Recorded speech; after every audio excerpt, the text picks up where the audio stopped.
We're back on the Morning Brew with Friends with Elizabeth Becker. You are the curator of education at the Albuquerque Museum of Art and History. Yes. And I love that. It's a new exhibit. It's the Route 66 exhibit. Right. And it's, like, I'm a car guy. I love this stuff. And I love all the old, like, we have a bunch of old photos from Route 66 that are really awesome. Right. Where did you guys find all these things?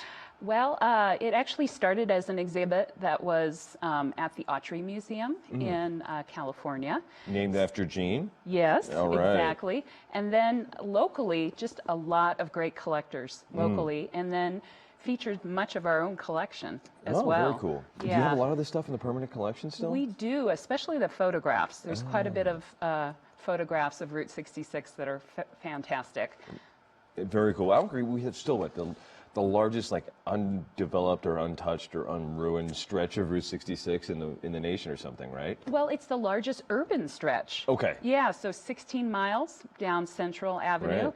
It's also uniquely the only place where 66 crosses itself, because Route 66 used to go up 4th Street. Yes, right. that's right. Which became, I guess it was 85 later. Yes, But exactly. yeah, it's the Route 66 and Route 66 right downtown. Here's some of the photos of all the stuff. Yeah, classic neon. Right. So the Right. Alvado, which has just recently been restored. So there Right. is some great neon in this show that you Right. can see. Well, one of the things I read about neon years ago was that the neon tubes themselves die after about 30 to 40 years. And so all that stuff that was built in the 60s, it's all just disappearing now. So people have to go out and restore it, right? Yeah, which is great that it's happening in Albuquerque, that there are several efforts to restore some of these neon signs, because they really are the iconic experience of Right. Route 66. Right. And when you're driving down the street and you see them, there is something that you can't help but stare at a neon sign. I don't know what it is, right? Yeah, yeah. Well, that was the whole purpose of it, Right. right? To really get people off the road and into these businesses. Right. And there's some of the interesting signs that they tried to, like, pull up to get people to go in. You know, signs you really couldn't get away with today that just seem so horrible now to the Yeah. modern eye. They don't seem sensitive enough. Yeah, certainly. say. There's definitely some stereotypes, particularly of Native Americans, that were really prominent even after Route 66 was, in decline. These signs were still a way that they were promoting the idea of the Southwest. Right. Right. Yeah. And it's the so I know that one of the things there's going to be some programming that we can all participate in, kind of, too, at the Route 66 show, right? Yeah, we have a great partnership with the Chemo Theater and the library, and starting in June, we actually have a series of movies happening at the Chemo Theater, which is on Route 66. Right. A great, iconic Route 66 building. Right near the old Route 66, right, Yeah. a couple blocks away. Yeah, so they're starting off with the classic Grapes of Wrath. Oh, now, a lot of yeah. people don't think about the Grapes of Wrath and the idea of the Dust Bowl migration as being important for Route 66. But they came from Oklahoma City right through here. Traveling right through Right. Route 66. So the museum actually has a great old Chevy truck that looks like it's an old migrant vehicle, and it's in the exhibit, and you can explore that aspect of the Dust Bowl migration and its importance with Route 66. Very in cool. The exhibit.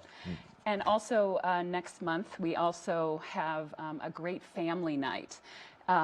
Focused on the Disney Pixar movie Cars, Oh, of which course. actually was influenced by Route 66.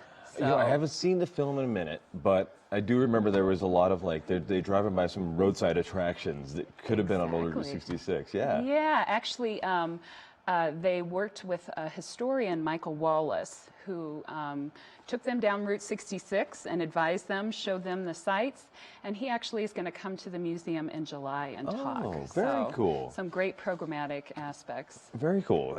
I never would have thought that somebody would make Route 66 their life's academic research, but that would be a fun one. Yeah, actually, he's responsible in many people's eyes for really reviving Route 66. You know, Route 66 has inspired a lot of Europeans to come Right. on these tours. New Mexico is a great site for that. People get on their motorcycles, motor Yeah. through town, and they, they really make that connection, because Right. it is American icon, Right, right? right. It's about the open road. Right. Well, I think Route 66 for us is probably something like going through the Champs-Élysées in France, in Paris, right? Exactly. How we look at that is how they look at Route 66. Exactly. Except that this one's 2,500 miles long. Yeah. But great, motor on the open road. Right. Wouldn't you love that if you were in Europe to have that much time to get out on the open road? Right, right. Well, so how long is the exhibit up?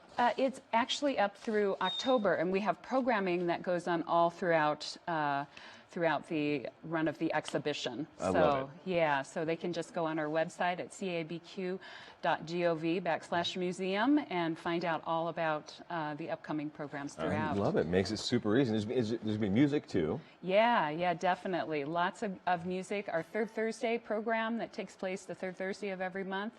A lot of music at those events. In that great little amphitheater you guys have in the back? Yeah. I love that amphitheater. It's one of my favorite little spots to go on Fridays. Yeah. For the blues or the jazz under the stars. Yeah, and we just had a sock hop to kind of kick off the exhibit perfect. in that space. That's so perfect. Yeah, a lot of variety of music during that event. That's very cool. Yeah. So, and how did you guys come to doing this exhibit now?